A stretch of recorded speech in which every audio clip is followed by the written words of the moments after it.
Disclaimer: the views and opinions expressed in this episode are those of the guests and do not necessarily reflect the official policy or position of USA Global TV and Radio. The content presented is for informational purposes only and is intended to foster open discussion and debate. Viewer discretion is advised. USA Global TV and Radio does not endorse any particular viewpoint and encourages viewers to seek out additional information and perspectives. Saving America with Dr. David D. Schein.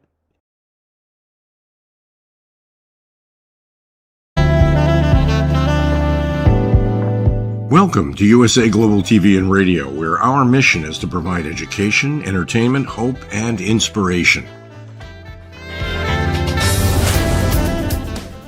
USA Global TV and Radio connects you with experts and audiences all around the world every single day to help you succeed in business and to live a richer life.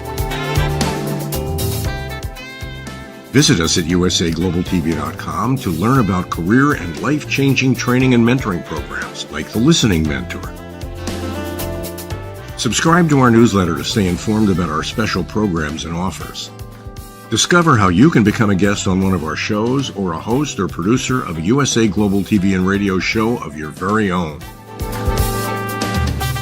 That's USA Global TV and Radio, where the doctor is always in.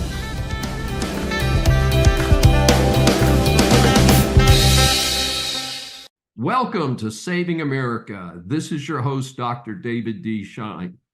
Social Security rolls show 18.9 million people over 100 who have not been removed from the rolls.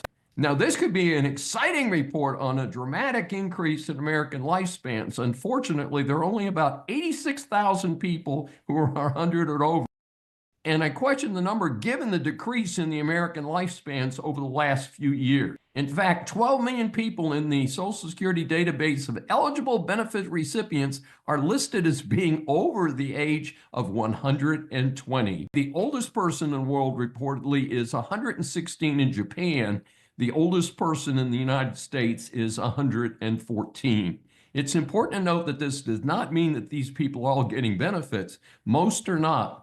But it makes good press coverage for Musk and Doge. It is reported that Social Security data has more than 398 million people listed. Yet the U.S. Census Bureau estimates the national population to be roughly 341 million. Folks, that's a pretty good spread. And that, of course, introduces the risk of corruption. Part of the reports are that when grandma dies, the family conveniently forgets to tell the Social Security Administration and keeps collecting benefits for as long as possible. Of course, the allegations are that many dead Social Security numbers are being recycled and persons overseas are collecting benefits. Let's see what shakes out. Reports say that Trump gave Musk's team until July 4, 2026 to achieve its goal of a $2 trillion reduction in the federal spending. That's before that organization is dissolved. I have a feeling that is going to continue after July 4th of next year. In related news, 75,000 federal workers accepted the administration's buyout offer by the deadline of February 12th, allowing them to continue collecting full pay and benefits through September 30th of this year as they seek alternative employment. As I said previously, I oppose the way this layoff system was done. There are also pending court cases challenging the whole program. That varies from week to week. Last I heard, courts are tending to allow it. There's been a controversy about giving Musk access to sensitive information. However, a federal judge in D.C. just ruled that the lawsuit by the Dem-controlled states trying to stop Musk's access to sensitive data has been rejected.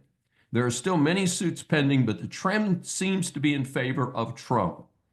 There are reports of large-scale layoffs. I'm not sure about this since civil service in the U.S. tends to be similar to state employees in Europe. Hard to fire them after they start. The group that seems to have the lowest chance of staying employed are all the remaining Biden-era U.S. attorneys. Trump wants the Department of Justice to terminate all of them for being, quote, politicized like never before, and I tend to agree with that commentary. Something that I strongly support is the end of DEI subsidies in the federal government. I don't know about you, but the numbers spent on this racist nonsense are stunning. A recent Doge report was that the Education Department alone had at least $373 million in DEI grants. Keep in mind, I strongly support diversity, but is diversity based on merit, not discrimination in favor of this week's whack liberal causes. And it gets better, folks. A recent article by Tyler O'Neill in the Daily Signal, based on White House documents, includes a list of taxpayer abuse. Department of Defense, $2.3 million for virtual reality DEI avatar for training at the Air University at Maxwell Air Force Base in Montgomery, Alabama. How about $36,126 for U.S. Citizenship and Immigration Services for DEI training? And the U.S. Patent and Trademark Office paid $2.86 million for a public relations firm contract for the Council on Inclusive Innovation.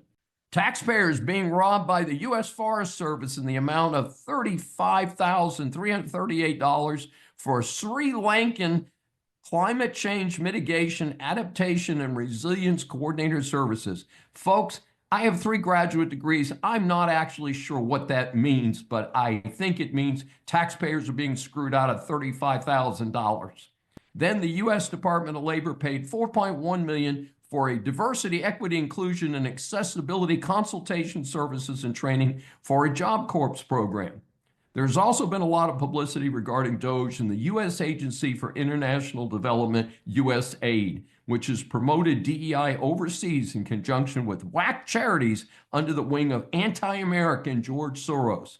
The Daily Signal article mentions that taxpayer abuse reaches at least $4.2 billion in just one example.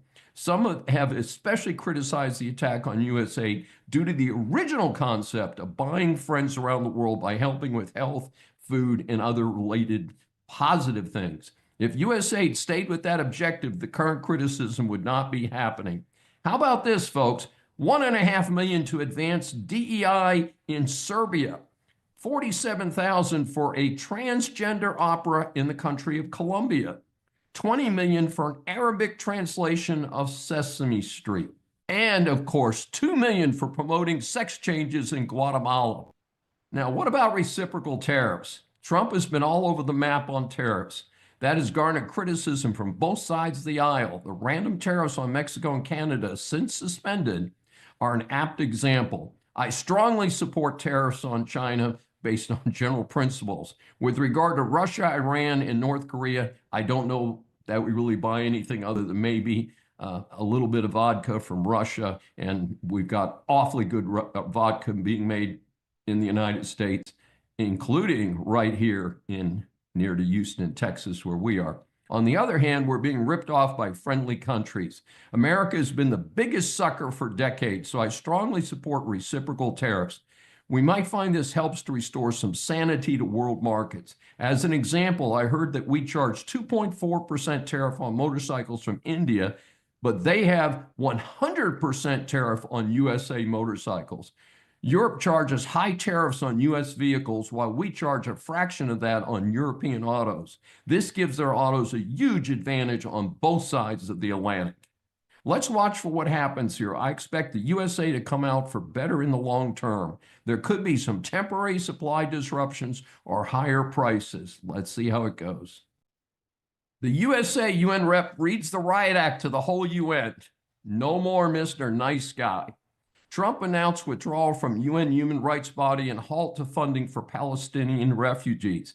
This is the organization known as UNRWA, which received a lot of attention after Israel discovered that some UNRWA staff were personally involved in the atrocities of October 7, 2023, in those attacks in southern Israel. I believe that funding was already suspended, but Trump has terminated U.S. involvement completely now.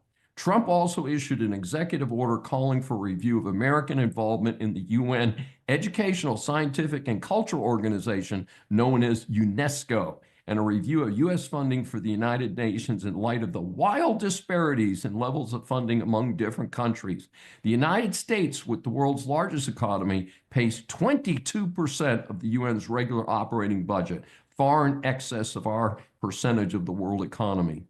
I happened to catch a presentation by Ambassador Dorothy Shea on February 18th, and I was proud to hear her explain clearly why America was cutting back on its support of the UN. She emphasized the anti-Israel lean of the UN over the last few years and that it is unacceptable.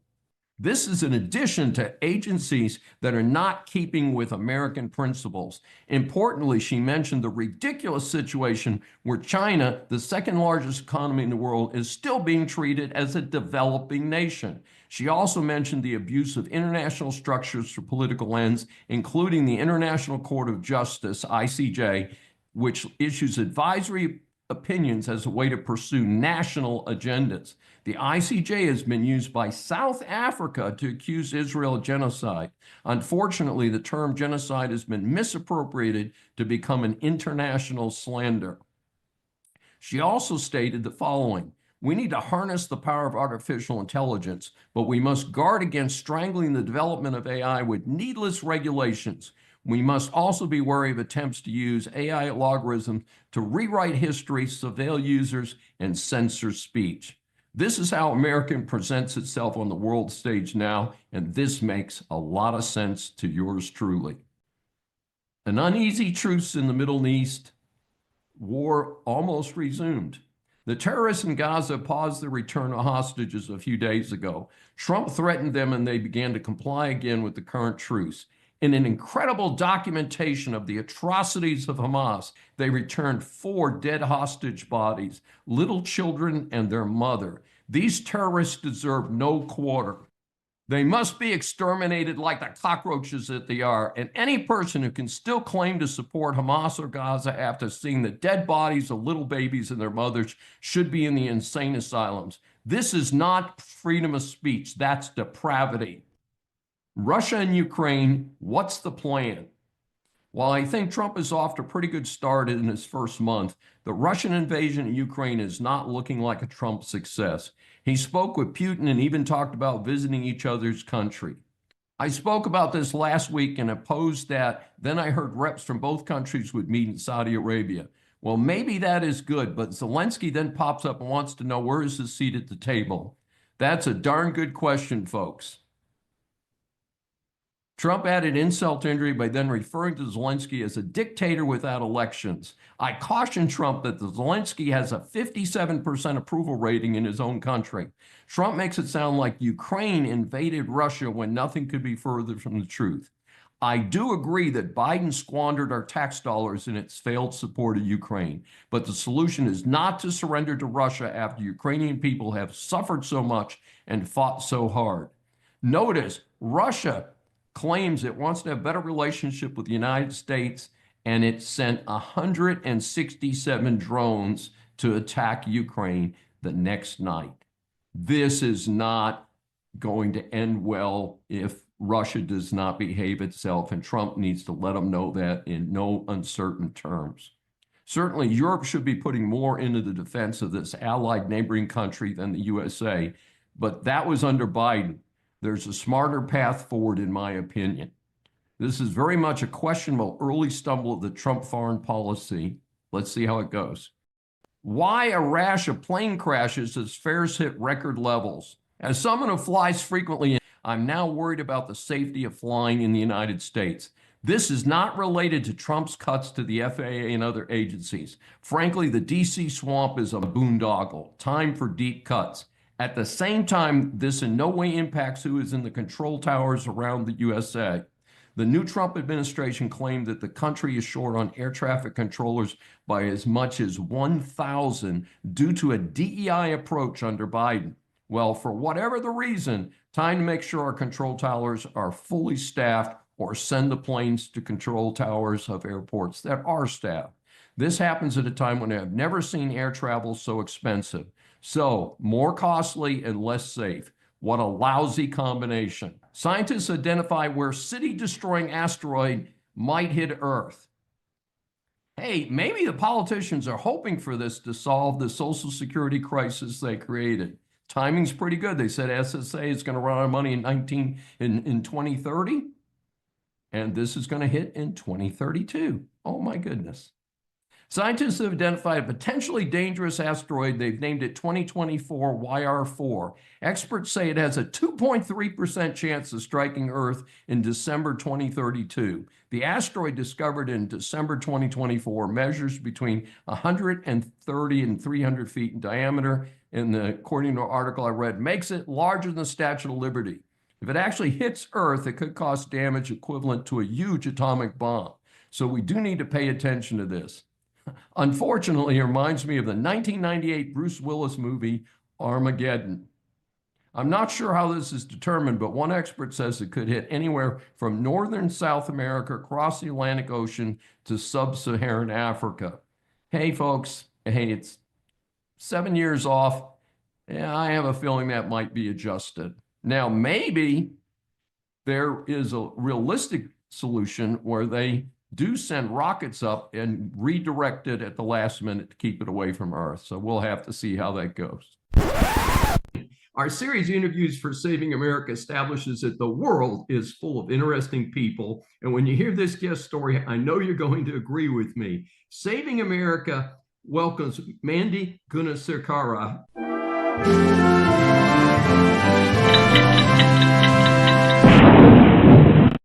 She's a veteran environmentalist, attorney, energy strategist, and communicator. She was chief of staff at the U.S. Environmental Protection Agency during the Trump administration. She was involved in one of the more controversial acts of the Trump administration. She was the architect of withdrawing the U.S. from the flawed Paris Accord. And we're going to ask her about that. Currently, she's a visiting fellow at Heritage Society, also called the Heritage Foundation, a principal at Section 7 Strategies, co-founder of Satoshi Action Fund, and a media commentator for Fox, Fox Business, and Newsmax. Her first book, Y'all Fired: A Southern Belle's Guide to Restoring Federalism and Draining the Swamp, has just hit the shelves. She lives with her husband and 2 children in Oxford, Mississippi. We welcome Mandy Gunasekara for her first appearance on Saving America. Well, David, thank you so much for the introduction, and it is wonderful to be with you today. Well, thank you so much. As you know, we ask our guests 3 questions. So reaching back into your recent past, explain to our audience what the Paris Accord was about and why it was important to extract the United States from it. Well, it was a really big deal because it sent not only a message to the world that President Trump was going to shift his focus and put the interests of the United States first, he also made clear to the voters that the days of promising one thing on the campaign trail and then doing something different when you get to Washington, D.C. were over. And really getting out of the Paris Climate Accord was a key part of this. Recall, during the Obama administration, all of the UN delegates and the climate conference attendees, they dealt with an administration that would apologize for American excellence. President Trump made clear that that day was over, and withdrawing from the Paris Climate Accord was a key part of that. There were obviously economic benefits, job benefits, but also American sovereignty benefits, because we knew what the left was going to do, and we've seen it on full display during the Biden administration, that nonprofits would try to take the Paris Climate Accord to U.S. court systems and use it as an argument to justify regulatory actions that were otherwise unjustifiable. So it really sent a strong signal. American interests were going to be first. And I'll tell you this, David, I briefed the president a number of times on getting out of the Paris Climate Accord. And the craziest thing was that there were a fair amount of people that worked for President Trump during the early days of the Trump administration that wanted us to stay in. So there was the stay in crowd and there was the get out crowd. But every time, and what ultimately it came down to, I briefed him on the Paris Climate Accord, he would turn to me and ask me a question. What is this going to do for the U.S. worker? He made very clear that he wanted the United States to only be a part of agreements where it was a good agreement, number one, and number two, it was going to boost the outlook and opportunity of the American worker and the American business. The Paris Climate Accord is the extreme opposite. Also, it undermines environmental progress, something we've done very well in this country. So getting out was hugely important and a monumental event during those first few months of the Trump administration. And one footnote to this, I seem to recall, again, it's been a few years now, that that it put Red China in a different category than the United States. So we would be subjected to extreme standards, and they basically got a free pass, even though they're the number 2 economy in the world. Is that correct? Yeah, that's right. All the hardship fell on the United States, while China, Russia, and India got an absolute free pass, and they are the worst offenders when it comes to any form of pollution. Absolutely. Fascinating. So our number 2 question, your new book has quite a title. I'll say it one more time. Y'all Fired, A Southern Belle's Guide to Restoring Federalism and Draining the Swamp. So what's this book about? I think I've got an idea. Well, it's mostly in the title, Y'all Fired, plural, when applied appropriately. But it really is, there's 3 main parts. The first part is my anecdotal experience with the deep state. And this includes things you wouldn't believe. Putting me up in a sex hotel, away from an official delegation meeting when I had gone to Germany to negotiate on behalf of President Trump and U.S. interests. Anonymous tips turning into frivolous investigations. It doesn't matter whether there was merit or not. What it resulted in was tens of thousands of dollars in legal bills, and a lot of wasted time, energy, and resources. So it's an anecdotal snapshot of my experience with the deep state at an agency that I would characterize as ground zero for activists that not only don't listen to the President Trump and try to undermine his policy direction, but will go out of their way to demean, degrade, and demoralize any of the political appointees that are doing the work for him. And so that's the first section. The second section is really a historical review of how did we get to this position where we are today, where the deep state truly is unaccountable and out of control.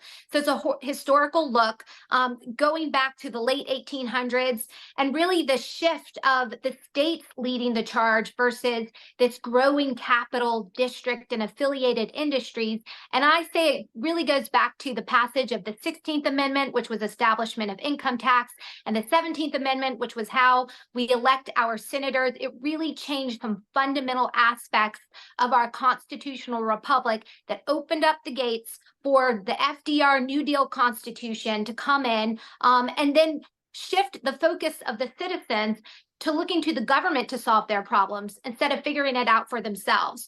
So those changes, that platform, and then the establishment of agency deference, up until recently, we got to check on that, but up until recently, that has really allowed the proliferation of the deep state to where today there's around 2.9 million unaccounted bureaucrats that are responsible individually for implementing the laws of the lands. I'm sure the founders just hearing me say that are rolling in their grave. That's not the way it's supposed to be in our constitutional republic.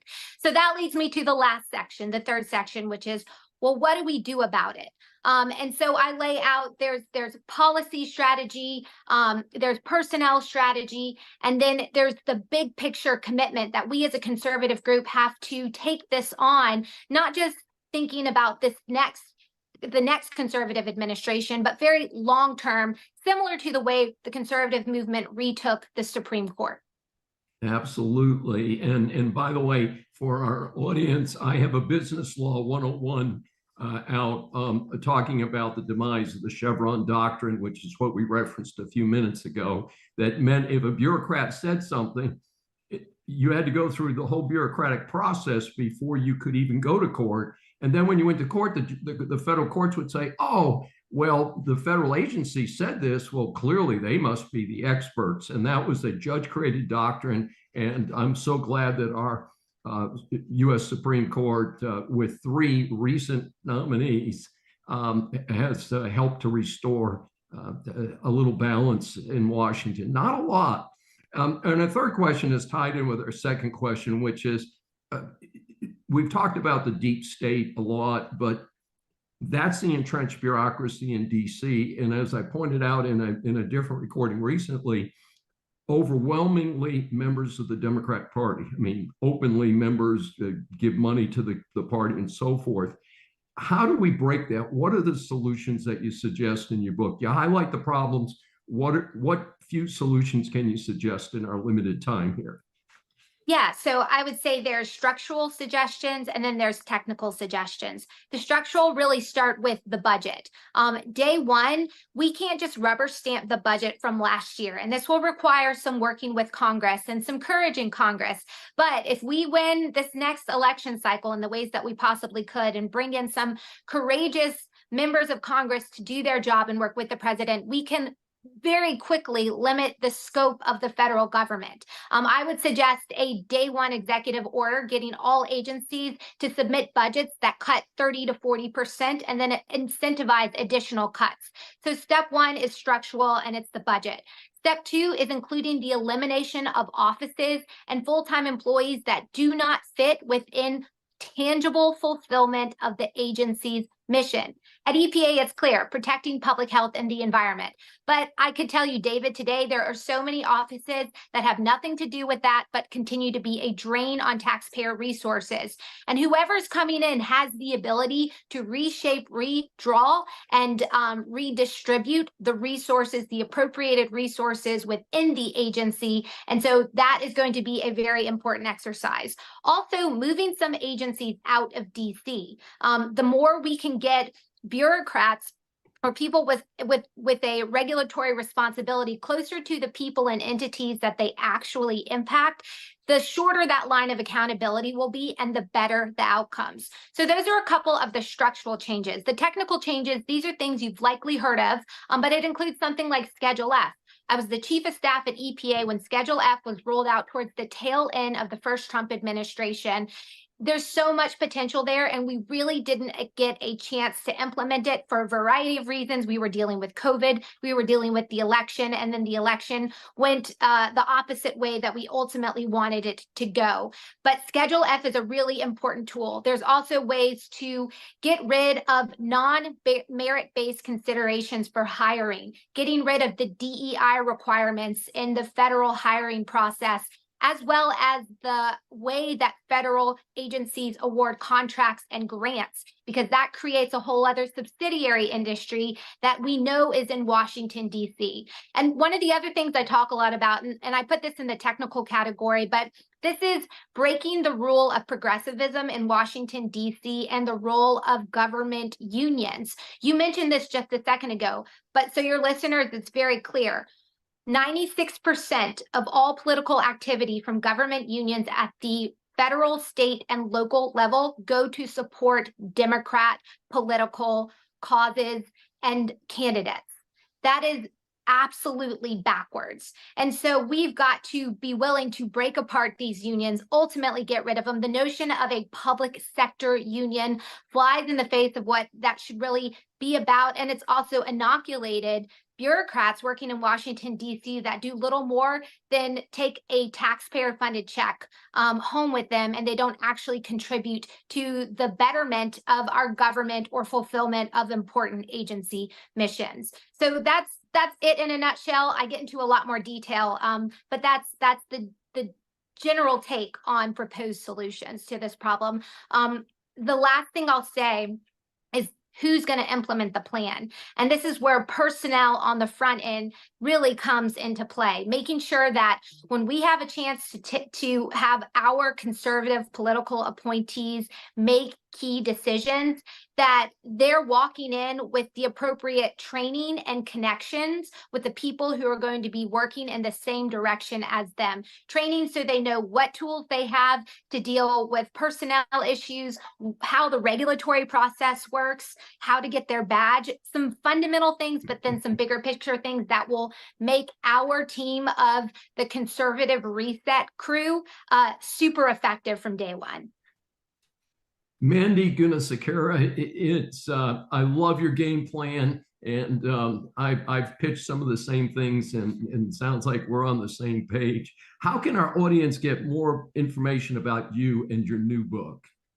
Yeah, so you can purchase my book. There's additional information. It's available on Amazon or Barnes & Noble. You can also check out more. I've got a website, mandy.ms, or you can follow me on X at MississippiMG.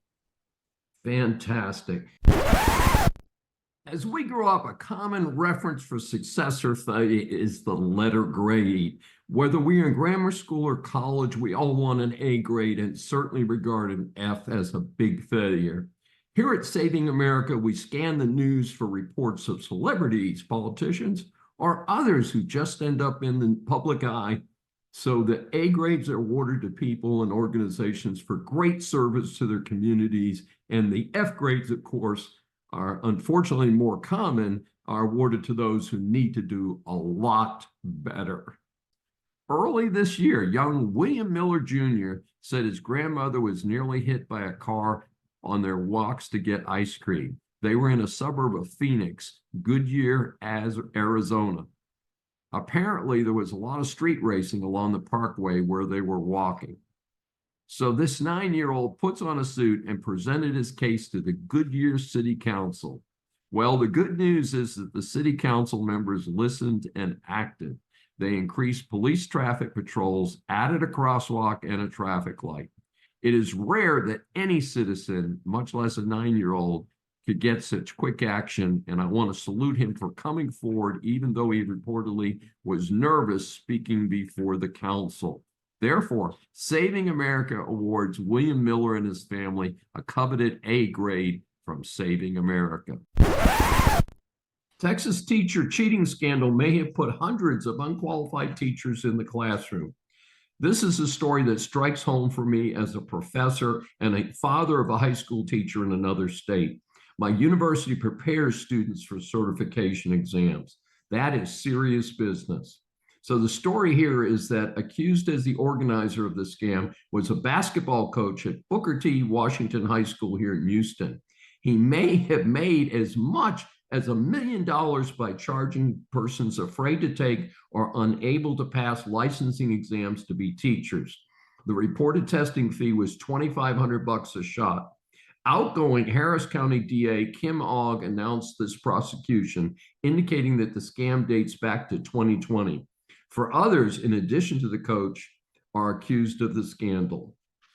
Ogg stated, "The extent of this scheme will never be fully known, but we know that at least 400 tests were taken and at least 200 teachers falsely certified." In Texas, we have what are called independent school districts. Houston ISD is one of the largest systems in the country, not just the state of Texas. Those involved in the scam have been removed. I doubt they have been able to track down all the teachers who were improperly certified. Those with information have been urged to call Crime Stoppers. The Pentagon failed its 7th audit in a row. The DoD annual budget is reportedly $824 billion, making it second only to paying the interest on the national debt for the U.S. budget. The report comes just in time for a change in leaders and the now famous DOGE operation to make government more efficient. The DoD claims it will have a clean audit in 2028. Nonsense. They need to have a clean audit now and certainly by next year. The report is done by departments and reportedly 9 passed, 15 had some issues, 1 received some type of qualified opinion, and 3 had no report at all. For the future DoD head access, let's start with every department passing the next audit. A quick additional note on the DoD, I hear reports that the new administration is reviewing court-martial charges against the military leaders who handled the international disgrace of the exit from Afghanistan. My response is too little, too late. I also believe that this was solely on Biden and his MIA DoD head, Lloyd Austin, both of whom already have their pink slips for January 20th.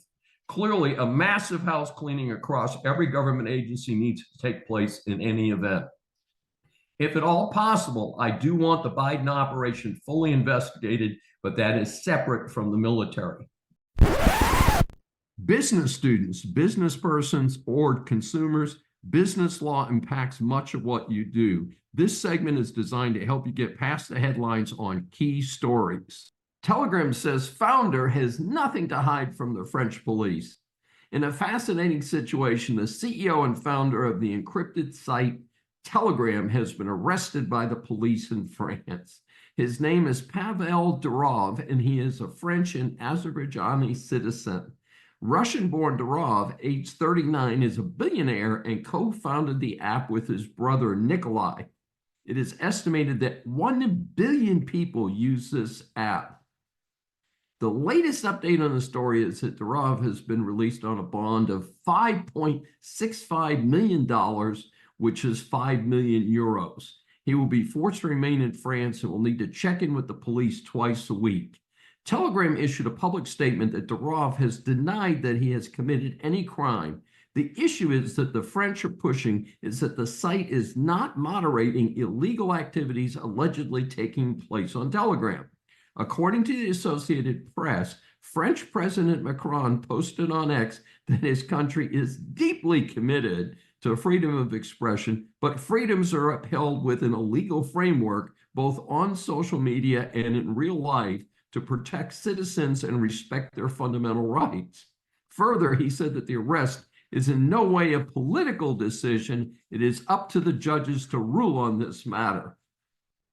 I'm not on the site, although I've had some random contact from persons on those social media sites asking me to join them on the site. Similar to WhatsApp, Telegram is an encrypted site, so the idea is that communications on the site cannot be tracked backwards. I have declined all such invitations. Unfortunately, this may invite bad actors to use the site for illegal activities. The French authorities are upset because they claim that Telegram has not responded to requests for information on trafficking, online hate speech, and pedophilia crimes. They're accusing the platform of complicity in an administration of a platform enabling an illegal transaction in an organized gang. In France, this could carry a prison sentence of up to 10 years. Interestingly, U.S. authorities do not seem to be too concerned about such activities available to most Americans via something called the dark web. It is also unlikely that the American billionaires who own the major web browsers in the U.S. would face such prosecution here. I wonder if they might face similar charges if they now fly to France. Texas sues General Motors for allegedly violating drivers' privacy. A growing problem in our society is the collection of digital data from individuals without their explicit consent. General Motors and OnStar LLC, a subsidiary, have been sued by the state of Texas, which accused the automaker of installing technology on more than 14 million vehicles to collect data about drivers. If that was used internally to make better cars, probably would be okay. However, in a suit filed by Texas Attorney General Ken Paxton, he claims that General Motors sold the data to insurers and other companies without the driver's consent. According to Paxton, the suit resulted from a probe into whether various automakers collected and then sold mass amounts of data without the driver's knowledge. Paxton said GM's data were used to compile driving scores assessing whether more than 1.8 million Texas drivers had bad habits, such as speeding, braking too fast, steering too sharply into turns, not using seat belts, or, interestingly, driving late at night. Insurers could then use the data when deciding whether to raise premiums, cancel policies, or deny coverage, according to Paxton. It would seem to cover millions of vehicles since he claims it has been installed in most GM vehicles since 2015. As soon as I saw this, I thought about the heavily advertised OnStar system, and indeed, Paxton said that the enrollment in this system was wrapped into normal auto purchasing and leasing paperwork, which, as many know, is usually many pages and not everybody reads every word. Paxton stated companies are using invasive technology to violate the rights of our citizens in unthinkable ways. Our investigation revealed that General Motors has engaged in egregious business practices and that violated Texans' privacy and broke the law. We will hold them accountable. GM replied in a statement, "We've been in discussions with the Attorney General's office and are reviewing the complaint. We share the desire to protect consumers' privacy." The suit seeks the destruction of the improperly collected data, compensation for drivers, civil fines, and other remedies. This was filed under the very pro-consumer Texas Deceptive Trade Practices Act, DTPA. And our series of interviews for Saving America establishes that the world is full of interesting people. And when you hear this guest story, I know you're going to agree with me. Saving America welcomes Professor Amy Wax. She's presently professor at the law school at the University of Pennsylvania, which is the trigger for this interview. More on that in a bit. Her incredible educational background is BS in biochemistry and biophysics from Yale, followed by a medical degree cum laude with distinction in neuroscience from Harvard, then practices medicine in New York for 5 years with a residency in neurology. So while working as a doctor, she earns her law degree from Columbia University, where she became an editor of the Columbia Law Review, won numerous awards. Then, as a full-time attorney, she clerked for a federal judge. She then went on to teach at 2 top law schools, University of Virginia and then at Penn, her present law school faculty position. Penn's law school is about as far left as you can get. Professor Wax has been open about her concerns regarding minority students and also about participation of certain minorities in politics. This has caused a firestorm at Penn. I had to cut this bio short, otherwise there'd be no time for our interview. I want to quickly note that I obtained my BA at Penn and have 2 graduate degrees from the University of Virginia. We welcome Professor Amy Wax for her first appearance on Saving America. Well, thank you very much, and thank you for inviting me.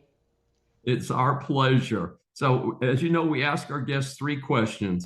As a careful reader and conservative who has personally taught at an HBCU, I do comprehend your comments about Black students in higher education. Why were your comments mischaracterized by your fellow academics and others as racist?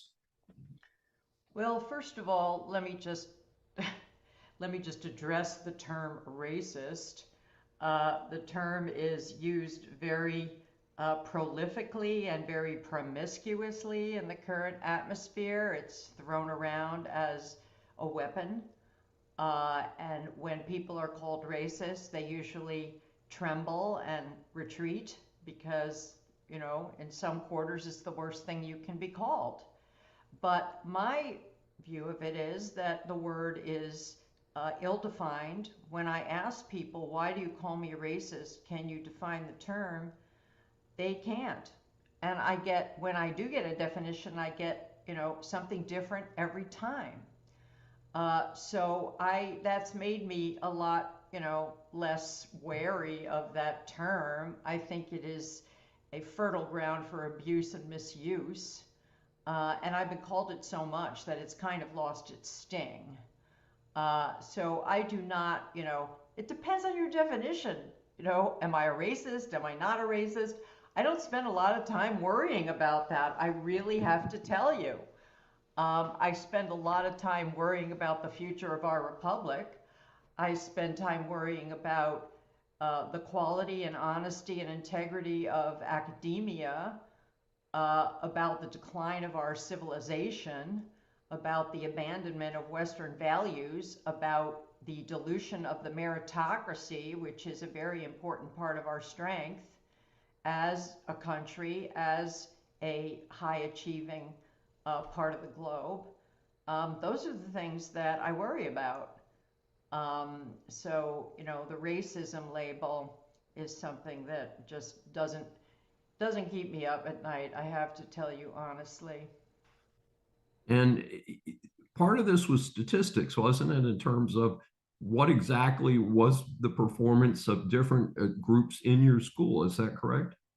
Yes, I mean, the point I was making, this was a conversation with Glenn Lowry, who is a Black professor at Brown, an economics professor, very intelligent man, very wide interests. One of his interests is obviously the future of Black America, affirmative action, how affirmative action works, what its consequences are.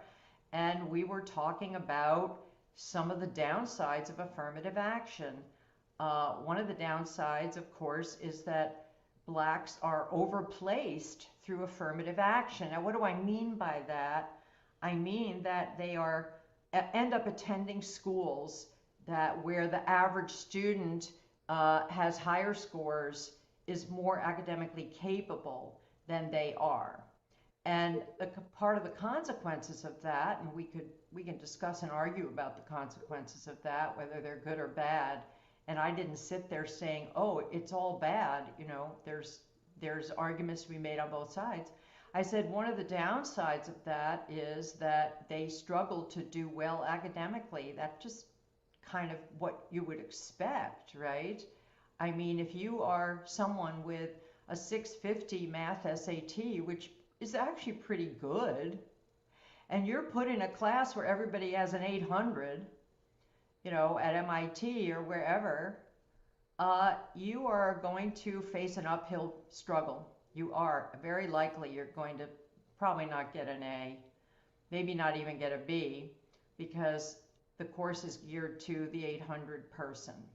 But if you went to a small college where the averages were in the 600s, you might actually paradoxically learn more. That's called the mismatch effect.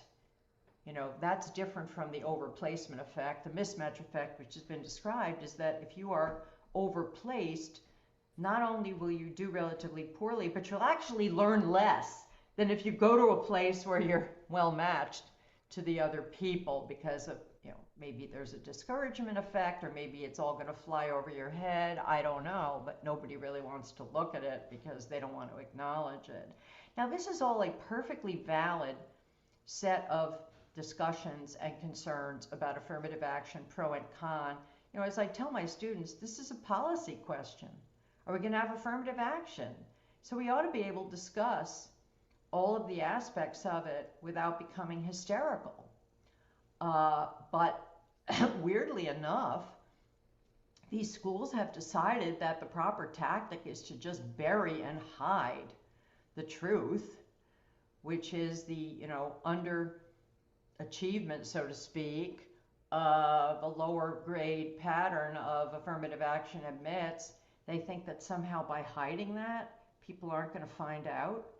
Well, I have news for you. The law firms know it. The judges know it.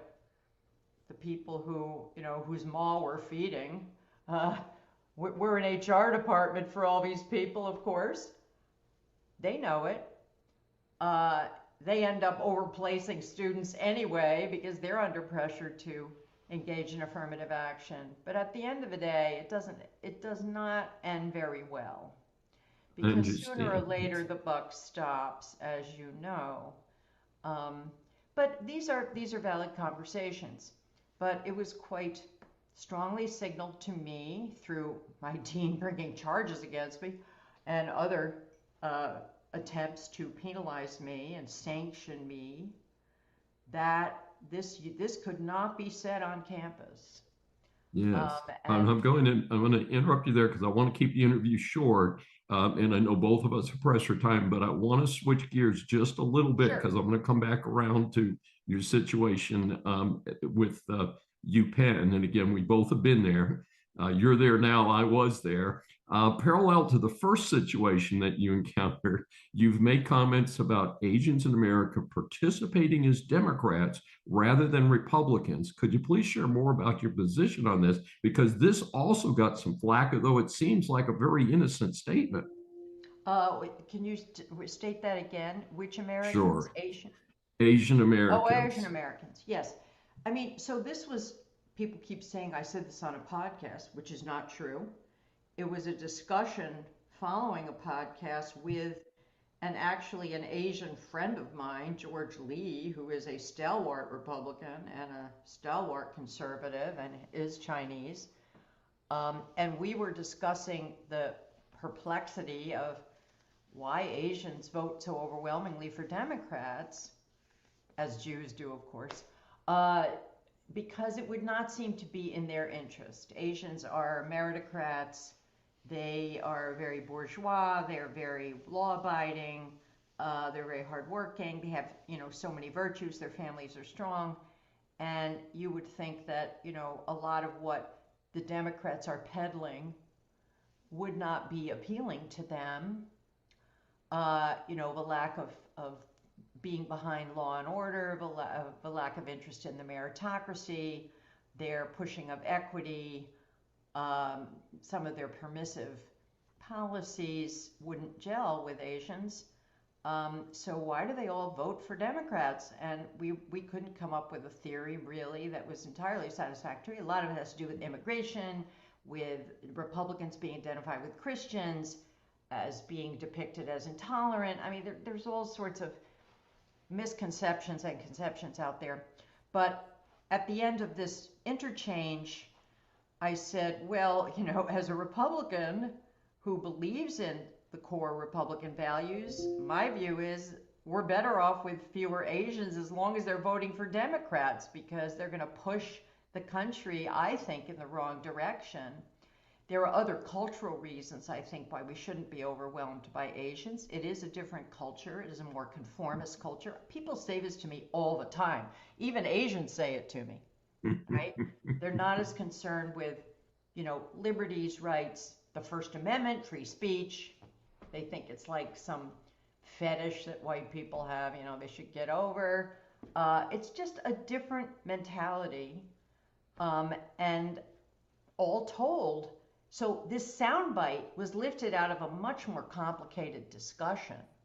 Like I was some kind of bigot, like I hate Asians. No, I have a lot of Asian friends. I'm thinking more generally about the direction of our country, about which party I think, you know, should be in control, and also my general penchant for immigration restriction. I am very much an immigration restrictionist, especially from non-Western countries. And you put it all together and you get this little sound bite that was like ballyhooed everywhere to prove that I am an evil person.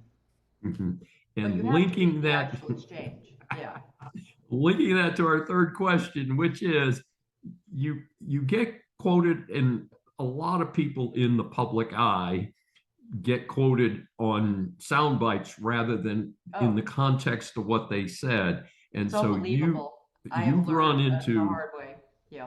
as I called it, a firestorm at UPenn, which is a very probably one of the most liberal schools, probably the 10 or 12 most liberal schools in the country, though it's getting harder to use that identity because there's been such protest on relatively small schools and remote schools. But a report I read said you were offered $50,000 to reach a compromise with Penn, but you turned it down. Why did you pass on the deal, and what has happened to you with regard to the Penn administration or the Penn Law School administration? Well, this has to do with, you know, the fact that they did impose a penalty on me. It was quite a severe one, frankly, financially. Well, first of all, they're going to suspend me for a year. As I tell people, I have no idea what that means. I think it means I don't teach for a year. But then cut my salary in half for a year, my base salary, my core salary, and then no more summer money ever. And if you put all that money together, and I teach for another 8 or 9 years, it's almost $500,000 that they are docking me, and that is serious money. Okay. Now, you know, as part of the negotiations, they were willing to let up on that a little bit, but the core of the financial penalty was still there. And they just threw in an extra $50,000, you know, because of the loss of my summer money, which is $50,000 a summer.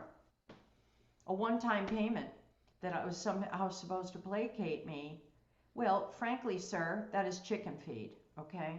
That is chicken feed. I mean, maybe if they'd said $500,000, I would have considered it, and they can well afford that.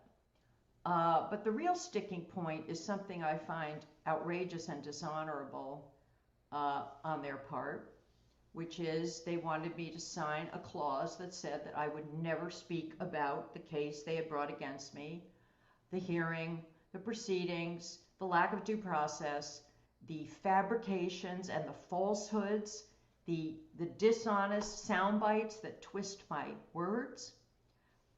You know, their pursuit of me, everything they've done to me, it's been going on for 2.5 years. I wouldn't talk about their hypocrisy, their double standard, the way they treated people after October 7th versus me, and all the awful things they've done. I wouldn't speak about any of that. Silence. They wanted silence. Well, why would they want that?